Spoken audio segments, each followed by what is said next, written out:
AI Insights PH News Channel. Higit na isang araw nang nagliliyab ang isang oil mill sa barangay San Benito, Alaminos, Laguna.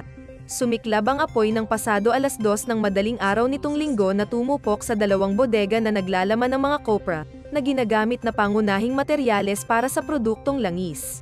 Naging mabilis ang pagkalat ng apoy. Bandang 5:00 ng umaga, lumapit ang apoy sa 3 tangke na imbakan ng mga langis.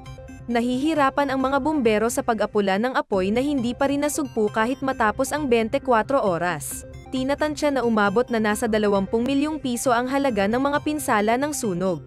Wala namang naiulat na nasugatan o nasawi sa insidente.